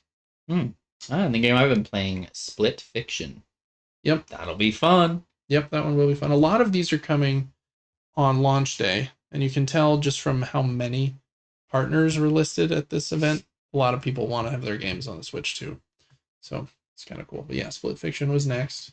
This is pretty exciting news. It is. You don't get new consoles that often. No, you don't. So it was fun. EA Sports FC. Madden. Yep. EA Sports FC is football club. It's basically FIFA. But they can't use the name FIFA anymore because they had like a falling out with FIFA. So the soccer and football game from EA are both coming. Hogwarts Legacy. Mm-hmm. Seamless world transitions. I think Hogwarts Legacy is on the Switch. It just has like loading screens between like the doors from inside the castle to outside, or it was on PlayStation 4 where it had those. I can't remember, but this one doesn't, like the PlayStation 5 version that you just walk out. I wonder if you'll get no loading screens in Tears of the Kingdom. They showed it at some at that event today. Oh no, sorry, that was Breath of the Wild. And the loading screens they put side by side were definitely better, but they still were there, like loading in and out of a shrine, for example. But on Tears of the Kingdom, it would be awesome if you could just walk in there, because they just have kind of that warpy gate that you can see through. As you can see here, Tony Hawk. Yep. Great game. Yeah, so fun. Hitman, World of Assassination. Yeah, which I think encompasses all of the missions from Hitman 1, 2, and 3, which were like the more modern ones. This one's exciting, 007. Yep, same company, IO Interactive. They've been working on this 007 game for a long time. It hasn't been out yet, but basically they're just confirming it will also come to the Switch too. Bravely Default, Flying Fairy HD Remaster. Yep, this game came out quite a few years ago, but this is just an HD remaster of it. A lot of people really loved it. I think it came out for the 3DS. It is cute. It's like mixing intense characters with like this cute art. It looks turn-based. I'm sure it is. Yeah. Yakuza 0 Director's Cut. Yep. I haven't played a Yakuza game, but there are so many of them. So hopefully that's a good starting point there. People freaked out about this one. Hyrule Warriors. Age of Imprisonment. They did. When the trailer started and it was Zelda talking about like the imprisoning war, I was like, oh man, please don't be Hyrule Warriors. Did you try the first Hyrule Warriors? No, I didn't. It's based on Dynasty Warriors, that game where like you're fighting on a big battlefield and you do like one swing and 75 enemies like flying. So it's just like big Sauron simulator slashy fights. Yeah, kind of. I think I would like these ones better because I like the Zelda universe. So curious about that. Yeah. Next, GameCube coming to NSO. Oh yes, that's right. So then they took a break from partner games for a minute and talked about where is it here? Yeah, GameCube games are coming to Nintendo Switch Online with the expansion pack, but only to Switch 2, which seems silly. I think they could have got these running on the original Switch, but they love money. They want some of these things that'll force you to upgrade, for sure. And they're going to do it. Their consoles sell better than almost anybody's. Mm-hmm. Yeah. It's going to work. They talked about 3 games that are going to be available on this at launch, and then show some others that will be coming later. And Devin, you'll have to remind me what those 3 are. Wind Waker. Right. Yep. Zelda Wind Waker. That's a very fun Zelda game. Calibur 2. Yes, sir. There's Link in Soul Calibur. Oh, whoa. Look at him go. I remember Soul Calibur relatively well. And F-Zero GX. Yep. So if you had a GameCube, played any of those, you'll be able to on the Switch too. And then they mentioned more will be coming later after launch. Those are Super Mario Sunshine, Fire Emblem Path of Radiance, Pokemon XD Gale of Darkness, Super Mario Strikers, Chibi Robo, Luigi's Mansion, Pokemon Coliseum. Yeah. And then there's also a controller in the same GameCube shape that will work with those games, and will also have the C button on top. Is that going to be necessary to play the GameCube games? No, I see. It's like that's for collectors. Yeah. We got more games. All right. So yeah, then they went back to what'd they go back to? Is it partner games at this point still? Publishing partner games. Yeah. Deltarune chapters 3 and 4. Yep. This is kind of like the sequel to Undertale, which people love.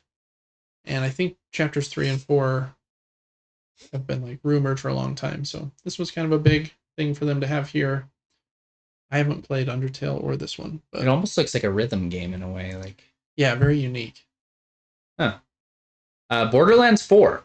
That's big. That is cool. That'll probably do very well there, I would imagine. I think that's probably one of your most anticipated games of the year. It's gonna be awesome. Civilization 7. And they also show mouse controls for Civilization 7, which will probably be a big deal. I think those are easier to play on a mouse and keyboard because it's all about like dealing with hexagons and moving troops around and stuff. Oh, I skipped some. WW2K and NBA 2K. Yeah. Survival Kids. I'm stoked about this next one. Enter the Gungeon 2. Yeah, that was one of the highlights for me as well. That's amazing. I don't know if I love the art style, but I could be sold on it. They like went with more 3D kind of look, and it looks like a different camera angle, maybe even too. Yeah, it might be difficult. I imagine it's difficult. The other one was very hard. Super in for that though. Star Seeker Astroneer Expeditions. Yeah, like a co-op kind of version of that. Cyberpunk 2077 Ultimate. Yeah, kind of a big deal to have that game there. I wonder how big the crossover is between like Switch owners that are buying Switches for their kids to play Mario Kart, and people that want to play Cyberpunk on the device, one of the most mature games you can ever play. Yeah, it's interesting. But I'm sure it'll sell a lot. Final Fantasy VII Remake. Intergrade and Hint. Yep, Intergrade. And then they kind of made a hint at the end, like, stay tuned for more Final Fantasy coming to Switch 2, which definitely makes it seem like Rebirth, the second part, is going to be coming soon. Next section we're calling Sizzle Reel. Oh, yeah. Sizzle Reel, baby. Should I start reading these off? Yeah, you can do them pretty quick since it sizzles pretty fast. It'll be sizzling. Kunitsugami, Path of the Goddess. Silk Song was briefly looked at. First time in 2 years or whatever. 3 seconds just to tease us. Hey, but they gave a year. It is coming out this year, according to that video. Yeah. They're gonna change like what was the animal show that was animated with the sloths at the post office and the fox? Zootopia. Well, it's now Zootropolis. We're gonna go back. We're gonna be in 2027, and Nintendo's gonna be like, no, that showed 2028. They're gonna fool us. It's gonna be whatever. What do you call those? Where you think you knew something in the past, like Pokemon had a black piece on his tail, and now he doesn't. Or Pikachu, Pokemon. I don't know. Anyways, is there a word for those? They're gonna mess with us. It's not coming out. Yeah, you're probably right. But... Story of Seasons Grand Bazaar. There it is. There it is. Goodnight Universe. 2 Point Museum. That's a new game. Yeah, pretty new one. Wild Hearts S. Did we play Wild Hearts? For a couple hours, yeah. Okay. Witchbrook. Puyo Puyo. Tetris. Rune Factory. Guardians of Azuma. Marvel Cosmic Invasion. Looks so good. Looks awesome. Star Wars Outlaws. Fast Fusion. Yeah, they kind of skip forward right there. I think I forgot that one. Shadow Labyrinth. Raidou Remastered. Raidou. Yeah, sure. Sure. No Sleep for Kaname Date. Reanimal, which I'm excited for. Very excited for that one. Yes. That's the makers of Little number 2. 1 and 2. And then the makers of Little Nightmares 1 and 2 are also making a game, correct? That's the game they're making, Reanimal. Or someone's making a game. Someone's making Little Nightmares 3, but it's not that. Correct. It's the Supermassive who made Until Dawn and the games like Until Dawn. If nothing else, y'all should watch our YouTube videos for his knowledge. It's crazy. Okay. Fortnite. That is not Fortnite, but Fortnite will be on now. Yeah, it was on there for a second. Arcade Archives 2, Ridge Racer, Professor Layton and the New World of Steam, Tamagotchi Plaza, Human Fall Flat 2, and then exclusive to Switch 2, FromSoft game. Yeah, this was the big one. They said, now we're going to show just one more game from our publishing partners. And they start talking about blood here. Oh, I thought it was going to be Bloodborne. Oh, and all of a sudden you're seeing Bloodborne aesthetic. You're seeing Bloodborne outfits. Yep. That triangle-shaped hat is in one of these scenes. Yeah. I was like, oh, I know what it is, for sure. Yeah, it definitely seems like Nintendo was like, make us Bloodborne, please, and we'll just put a different name on it. Yeah, and I'm down. I'm absolutely down. Okay. Mm-hmm. I am too. Do you want to play it on the Switch too? Which is the only place it is going to be playable.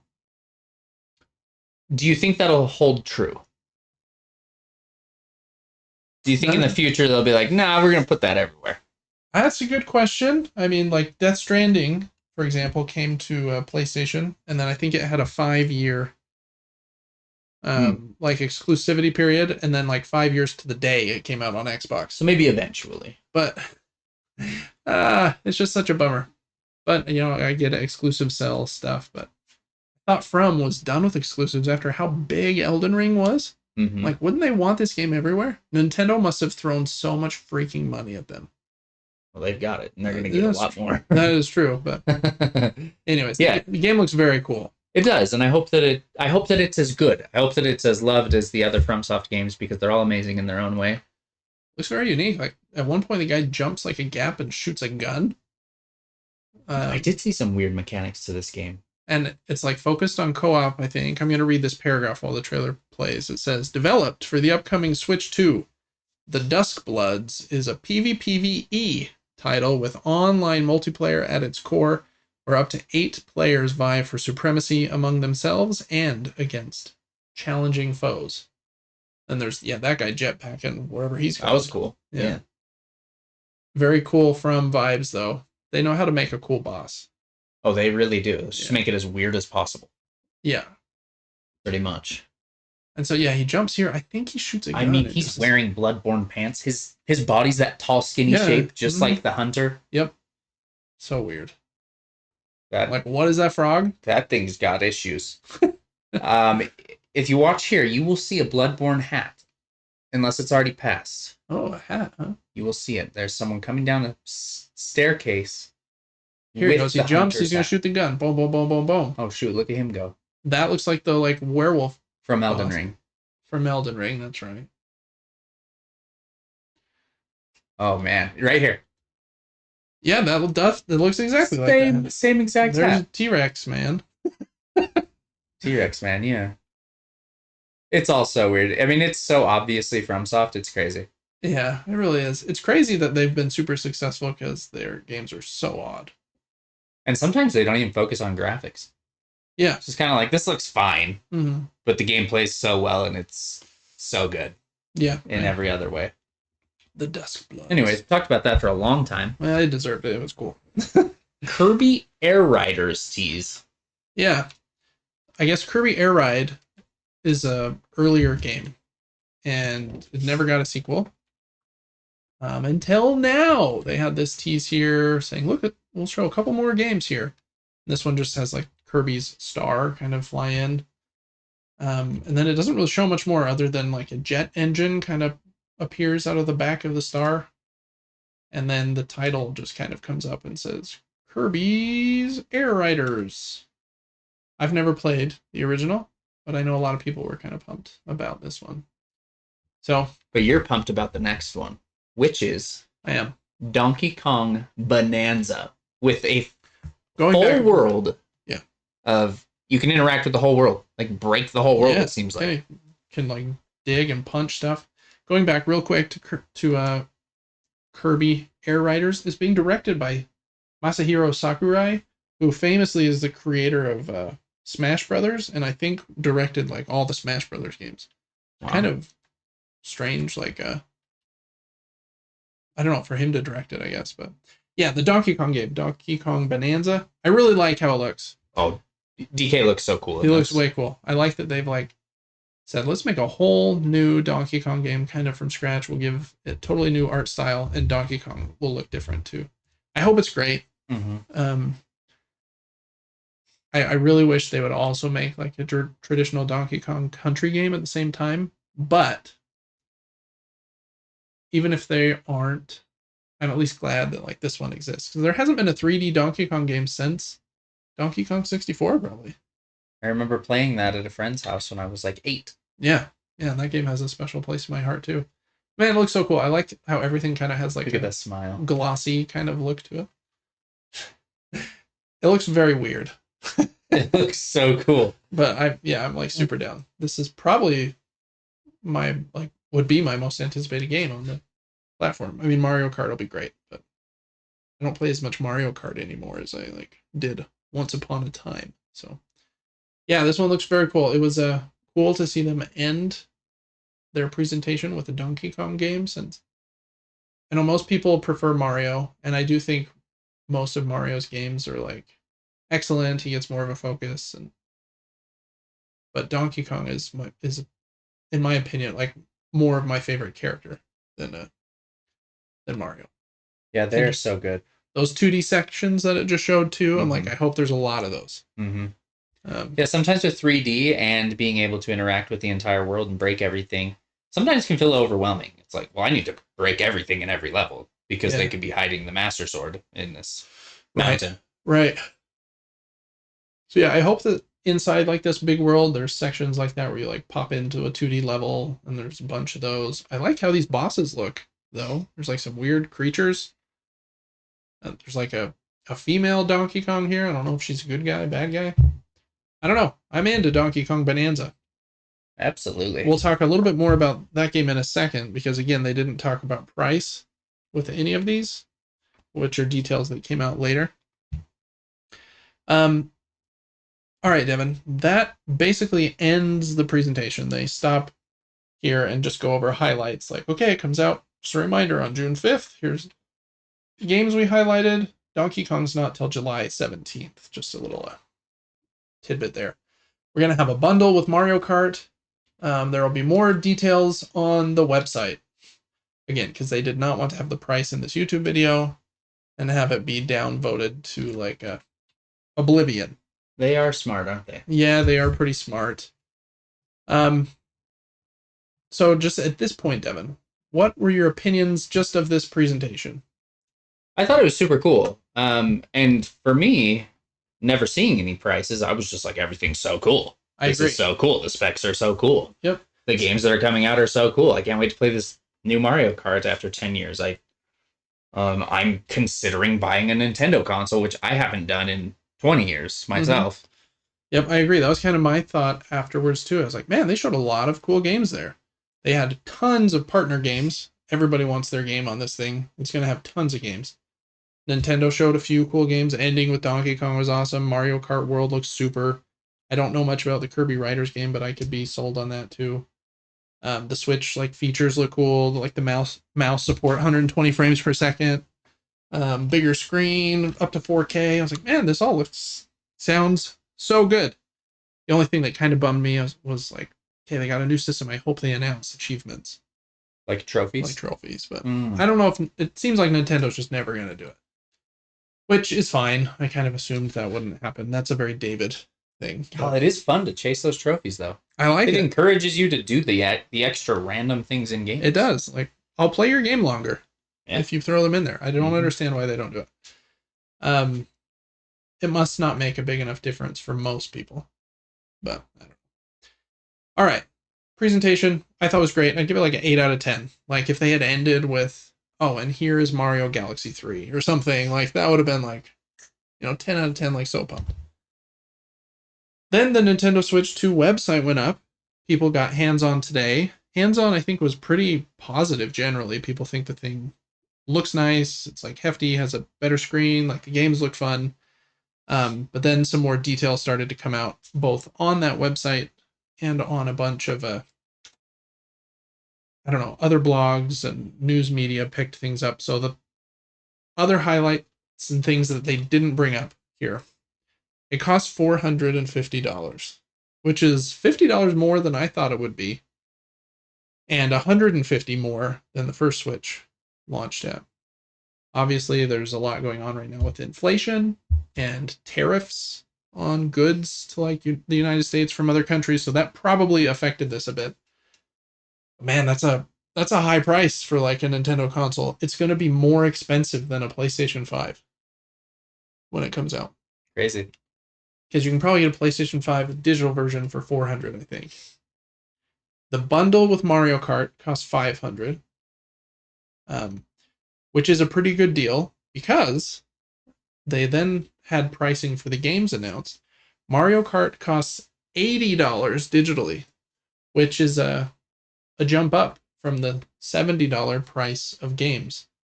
A lot of people have been very upset about this. Games going up in price. I think it's hard. I think that games should cost what they need to cost. Games are very expensive to make. You know, like Grand Theft Auto 6, I think should cost like $100 or something. Like, it's going to be like crazy big. You'll play it for a bajillion hours. I think it makes sense for them to make like their key game here with Mario Kart, maybe their more expensive one. Kind of bold of them to be like, yeah, we'll be the ones to raise the prices. And that sentiment kind of continues into the rest of this here. But the games are actually, in certain regions, I think like Europe, if you buy the game physically, it's more expensive than digitally. So it's about $90 instead of $80 if you buy it digitally. Oh, which is crazy. It's also kind of weird. The pricing isn't like fully consistent, which again, I think games should explore the range. Like, we should have games that are $20, $30, $40, $50, you know, $10, I guess, $80, 60, 65, whatever is like the right amount for the depth of the game and like the innovation, and I guess. But like the Nintendo Switch 2 editions of Breath of the Wild, Link to the Past are also $80. Like, man, but they were like $60 on the Switch, or 70, I think Tears of the Kingdom was. Then it has kind of come out, this part hasn't been confirmed, that the upgrades from the Switch to the Switch 2 versions of these games is a $20 upcharge. And where like, I think Xbox and PlayStation have done like $10 upgrades for like Horizon and Ghost of Tsushima and stuff. And so that's a bit of a jump as well. If I want to play the Switch 2 version of Tears of the Kingdom, and I already own the game. And I already own that game, and Breath of the Wild, and Mario Party, and I don't remember what the other ones were, Pokemon ZA and Metroid Prime. That's 2020 in order to play the better version of all of those. There are some games that are getting free upgrades or updates, but those are kind of pricey. Donkey Kong Bonanza, for some reason, is only $70. It's not $80. So it costs $10 less. Makes me think, like, is it a smaller game? I don't why is it less? It was your keynote. You ended your presentation with it. Why is it $10 cheaper? So that's kind of weird as well. Then Devin, click on that accessory pricing link. Then the prices for the different accessories also came out. And they're not cheap either. You know, most, like the Joy-Cons were already $80, I think, for the original Switch. And Nintendo's like game prices like never come down, and the Switch's price I don't think really ever came down. I think it's been $300 basically the whole time, and I think the OLED version is $350, and the only cheaper one is the Lite, which I think was $200 if I'm not mistaken. The Switch 2 Pro controller is $80, pair of Joy-Cons is $90, the camera's $50, and a dock if you want a second dock so that you can like go between TVs faster without having to unplug and replug in a dock is $110. Um, so I don't know, just given all of these financial details, my like excitement from the presentation was kind of dampened with like, poof, when am I going to have $800 to drop on the device? I'll hopefully get the Mario Kart bundle because then I'm at least getting Mario Kart for $30 off. So that's $500. If I want a single Pro controller, I'm at $580. If I want an extra set of Joy-Cons, I'm adding $90 to that. I don't think I would use the camera or the dock set, so I probably don't need those. But then if I buy Donkey Kong as well, I'm $70 more than that. And like pretty quick, you're at 800, 900. So I don't know. I knew the thing was going to be expensive because the Switch has sold so well. They know people want it. They've kind of got everybody where they want them. And inflation's been crazy. And there's tariffs going on right now too. So all of those things together probably led to this. But it is a bummer that it can't be $399. And you know the controllers and stuff still be about the same price, and the upgrades can't be only be $10. And it kind of seems like which is very common with almost all technology, but it seems like they're really dinging their early adopters. It's like, you want to switch in 2025, you're gonna pay for it. Whereas if you wait a year or two, you can probably get some of these games a little cheaper and stuff like that. But I don't know. Nintendo game prices don't really come down, so it's gonna be expensive to play games on Switch, which is already like a not even really secondary console for me. It's kind of third.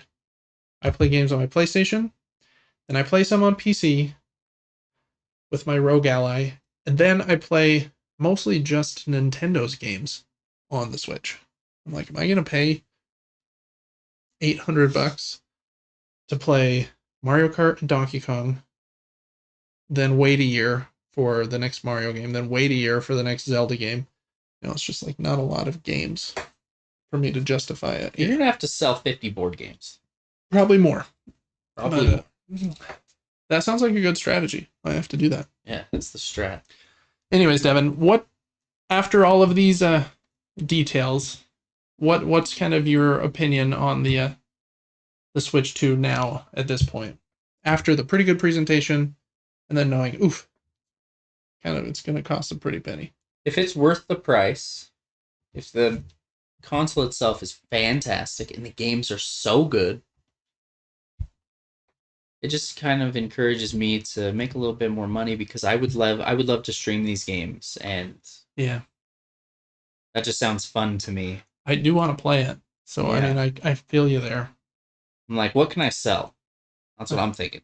What can I sell so I don't have to just take this massive punch of a big portion of money? Yeah, I agree. I don't know. It'll be interesting as more details come out. Like, how capable is this thing? Is it really like leaps and bounds better than the first one? Or is there like a crazy upcharge?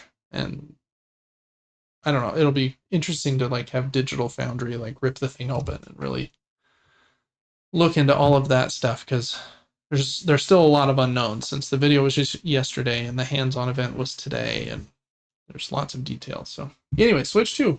Cool that it's real. Coming out in June. It is. I don't think I will have one probably until Christmas at the earliest.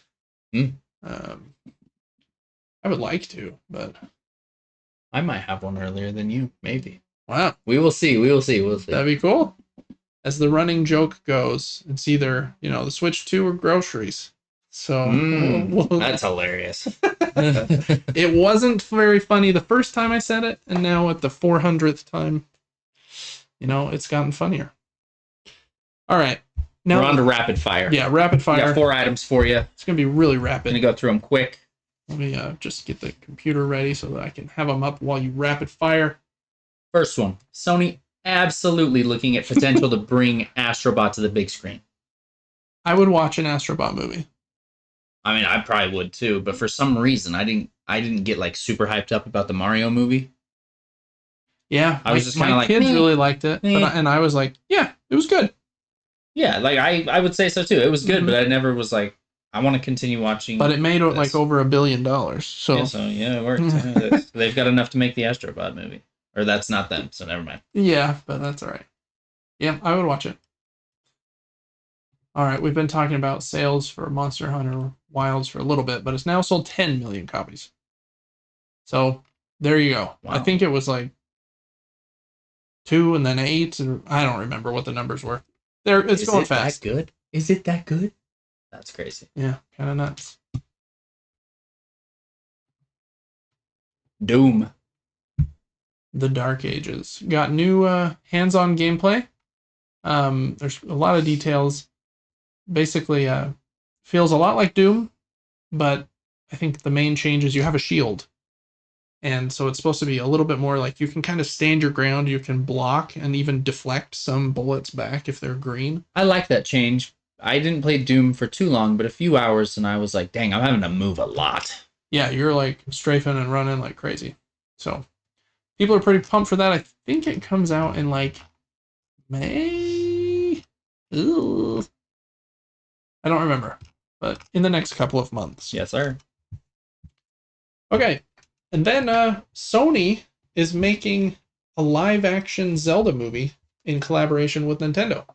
And you might remember last week we talked about Nintendo released a new app called like Nintendo Today or something. It's just to release Nintendo news. Yes, yeah. I think the first bit of news they released on there was this. The Zelda movie is releasing on March 26th, 2027. So, did you download the app? No. Will you? Probably not. I'm shocked by that because you use the Sony app like. I do use the PlayStation app like nobody's business. Nobody's business. For video game news, though, I just use Twitter. Because I follow a few people like Wario64 here that are so fast at getting stuff out. Like, it's within like a minute of something happening. I'm like, I could never. And so, like, I just scroll through Twitter and see all the just texts him and says, post this. I don't know how he finds his stuff so fast, to be honest. What do you think about a live-action Zelda movie? Who's gonna play Link? You gonna be Timothy Chalamet? I don't know. Is Link gonna talk? I don't know. Yeah, that's the. I'm too down though. I mean, I feel like he has to talk in a movie, right? Yeah, or just like, oh, yeah, the whole time. It's kind of like Mario. Like in Mario, he doesn't talk a lot. He'll say like "woohoo" and like "let's go" and some other things, but then they had him talk in the movie, and it wasn't weird because he has said some words. Yeah. Link says even fewer words, so I don't know. Yeah, what words does he say? I don't know. Yeah. Yeah, you can just do that a couple times.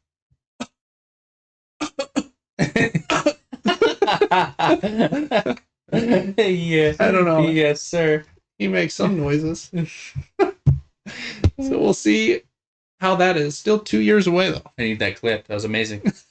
Okay. Was that all the rapid fire? It is. All right. Yep. All right. Well, kind of long episode. We're going to hop over to Crowdfunding Corner to end this out. Like my jaw, like needs a rest after all this Switch 2 talk. You've been spitting the words. Hey, you've had a lot to say too. Proud of you. Had a lot to say. Look at me. I just don't know anything. I'm like, I'm going to throw this random thought out. And you're like, well, that refers to the guy who created this game. No, I don't know very much. We just have a good time. We talk. Whenever you got that first link, just throw it over to me and I'll get the rigmarole going. Blah. I'm gonna talk in Zelda's voice here. Or Link's voice, I mean. Just kidding. All right, that brings us to Crowdfunding Corner for the week of April 4th, I think, 2025. There are 4 games that are ending in the next couple of weeks that I wanted to highlight. And this first one is a quick little card game from Button Shy. They focus on little pocket like wallets that have 18 cards in them and make tons of different games in that 18 card system. This one looks pretty cool. It's called Adventurous, and you will be. It kind of reminds me of like Sprawlopolis, which is one that I have and I really enjoy. But you are creating this like exploration path. I think you get 2 cards each turn, and then you have to like decide where you're going to put them, like to create the path, or to create like a rectangle of these icons in order to place like a big discovery along your path. Are you going to discover Triton or hunting at dusk? And the more things you're able to discover along your path by lining up the correct icons and your like adventure line, you score the most points. So it's kind of like a solo, play against yourself, try to do better next time kind of game. There is also an expansion that I think is included here on the Kickstarter. Yeah, 6-card expansion, has another ship card and 5 more map cards. And it looks like the map cards are double-sided. One side has that like cool like special place or event you're trying to see, and the other side has the grid that has like your adventure line and the icons on it. So I like these kind of solo puzzle games that they make.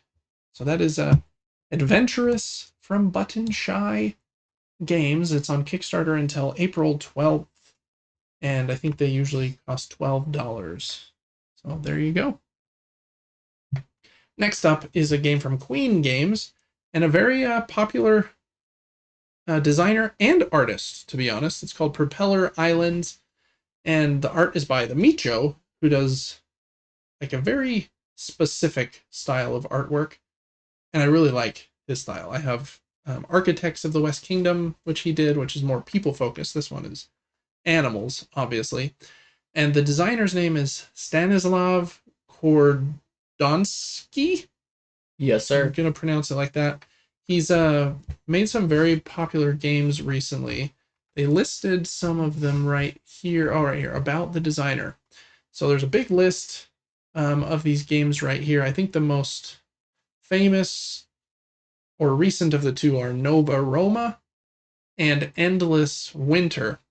So he's got a pretty good pedigree. Both of them, as it notes here, got really good reviews from sites like the Dice Tower. And in this game, you roll dice. They're placed around kind of this grid, and then on your turn, you take dice from this section. And if you take dice next to some of these tiles, you get to take them and build your own little place. And then if the different locations on your little city have meeples on them, you can use dice to activate them, and you're kind of like activating your own little engine. So it's kind of a tile laying, dice drafting, engine building game. There's a bit more to it than that, but I'll leave that reading to you. You can also get add-ons of their other game and these cool acrylic standees of those 6 funky looking characters. I kind of like the old turtle, to be honest, but that penguin's looking pretty cool too. I don't know. Is that a seal or an otter? I think that one's an otter. I don't know. I like the cool little animals. Yeah, it looks awesome. So that is Propeller Islands. Also on Kickstarter until April 14th. Okay, we're off of Kickstarter now. We're hopping over to GameFound. This game is called 6 Sojourns. Sojourn. I feel like that word is pronounced slightly differently at times, and I feel like I said it wrong. I have no idea. 6 Sojourns by Red Raven Games. Red Raven is very famous in the board game arena, and I think they are here in Utah, like we are. Oh, wow.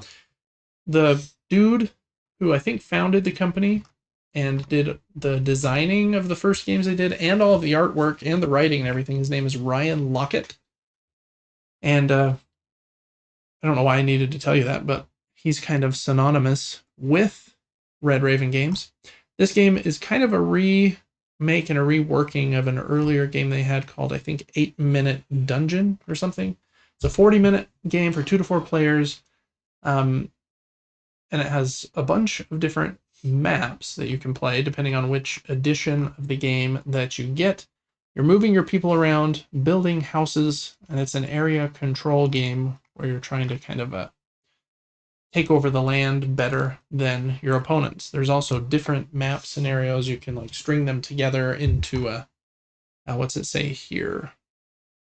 Oh, I swear it said you could play like 6 of them as a mini story if you string them together. Customize each game session with your favorite mini expansions or play them all. Oh yeah, here you go. Play through a campaign of 6 games, adding rules and expansions, or you can combine your favorite and play a single session. I really like their cool artwork, and a lot of their iconography and cards are similarly laid out from their other games. Yeah, I don't know that there's much else to say. I think, where is the gameplay section? Let's see if I can find that. I don't think I passed it. Yep, I must have. But basically, depending on which map you're playing, you'll start in different areas. You move your little people around, build houses, trying to control certain spots of the board. And you're doing that by taking one of the face-up cards from this row of 5 face-up cards each turn. Very simple to play. Kind of a step in the lighter direction from some of their other games. I have Near and Far over there, and I think Sleeping Gods is their biggest, most recent one. So, and Creature Caravan. But anyways, that is 6 Sojourns from Red Raven Games, and it is on GameFound until April 14th of this year. Then the last one we're going to talk about this week, is a grouping of expansion modules for a cooperative game called Spark Riders 3000, which is supposed to be an excellent cooperative game. I'm very picky with those, so I don't buy many of them. I think Dice Throne Missions is probably the most recent one that I've played. This one's a bit different in that you are playing with teammates and you're moving around this ship, trying to fix different parts of the ship, and also like upgrade your character and protect it from aliens who fly in their own ships and then are trying to attack you. So you're like building turrets and lasers on the ship. It has a cool looking like a table presence with like these big 3D turrets you're building and shields you're putting on different sections of the ship. If a certain section takes enough damage, it will explode and you have to build it back. And the aliens will like slowly like move from behind you and then on like your flanks to the left and right. They're different missions. You have to play this game with an app, either on a phone or an iPad, and it will let you choose like the mission type you want to play, if it's strictly combat or something else. Again, very popular game from last year, and this is a group of modules that you can add to that game, and another way that you can get a reprinting of that original game. So this one is called Spark Riders 3000, the Galactic modules, and I think it lists here what it adds, which are... Where are you at? 2 new characters. You got Frog and Phil. I do like Frog. Frog's awesome. I like Frog a lot. 2 new character boards for Frog and Phil. 2 poker chip help tokens for, can you guess who? Reiner Knizia. Yes, Frog and Phil. 6 new double-layered tiles. Look like they're sections of the ship. So new ones. 2 turret slots for double the firepower. Hacking deck, radar, cafeteria, prosperity module, inferno. 2 new turrets, 7 construction cards, 3 cargo minis, 5 premium prosperity cards, 1 standee VIP token, 1 construction and cards display tile, 4 thrusters, a premium insert, 3 new missions. So there you go. You can get a neoprene mat and everything. Yeah, I would love to play this game. I don't know that I would love to buy this game, because I don't know, but it looks cool. All right, those are our 4 games for Crowdfunding Corner this week. Devin, which one of them is your pick of the week? This week, I'm going to choose this one, Spark Riders 3000. Oh, because I don't feel like I've played many games like this. Yeah. Using the app is interesting. Different missions. It seems like a very defensive game. You're trying to prep to not be destroyed by the game. It reminds me of that game we played where we each controlled a side of the plane. Oh, Sky Team? You can add, Sky Team. You can add modifiers and different difficulties, and you're basically playing defense against a ship not having a pilot, basically. Yeah. And seeing if you can land. This one's like seeing if you can survive. Yeah. I don't know if I love the phone app portion. Yeah, I don't know either. I don't have many games. I probably only have a couple that require an app. I've heard the app on this game is excellent. It has like cutscenes and voice acting. Wow. And it's supposed to be very good. Because I know some games that have apps, like some are done much better than others. But. Yeah. It might be great. I don't know much about it, but it caught my attention more than any of the others. Yeah. I agree. I think that is a good pick. And I don't know what I want my pick to be, but I think I'm going to go with Adventurous from Button Shy Games. I really like what they do over there, and I hope that they're able to do it for a long, long time. They've had a lot of partnerships with good designers, like Stephen Armini and who is the designer I'm thinking of that has done a lot of their games? I can't remember, but Dustin Dobson and Milan Zivkovic have done quite a few of theirs as well. So I don't know. I like that kind of quick solo game. I'm not usually a fan of like long solo games, but a little quick one I can play in 5-10 minutes. I think it's pretty cool. All right, well, that's going to do it for Crowdfunding Corner for the week of April 4th, 2025. We'll see you next week for episode number 54. Devin, that's the whole show. Crazy. What time is it? Past your bedtime. And since the Switch section was so long, I don't know that we'll even do the game duel this week. We'll probably just, we'll meditate for 30 minutes every night, go to our mind palace to think about all of the video game covers we've ever seen so that we're ready for the game duel next week. Absolutely. I guarantee that's exactly what I'll do. Yeah. Yep, me too. Cool. Well, it just went back to our faces. I think that was good. Even with the big Switch stuff. 2 hours. I think that's all right. Absolutely. Pretty good job. Thank you for listening. Yeah, thanks so much for listening. This is the first episode of year 2. Yes, it is. And it was a pretty big one. Mm-hmm. So it was. A lot of news. Lots of news. All right, Devin. Well, I need to go to bed. Not really, but you need to go to bed. I do. Got a lot of stuff to do. Yep. So we'll see you next week. Thanks so much for listening, everybody. Make sure to check out supergamebrothers.com to join our giveaway and patreon.com/supergamebrothers to write into the show, get our episodes early, and generally support us over there so we can stay independent. Thanks so much, and we'll see you next week.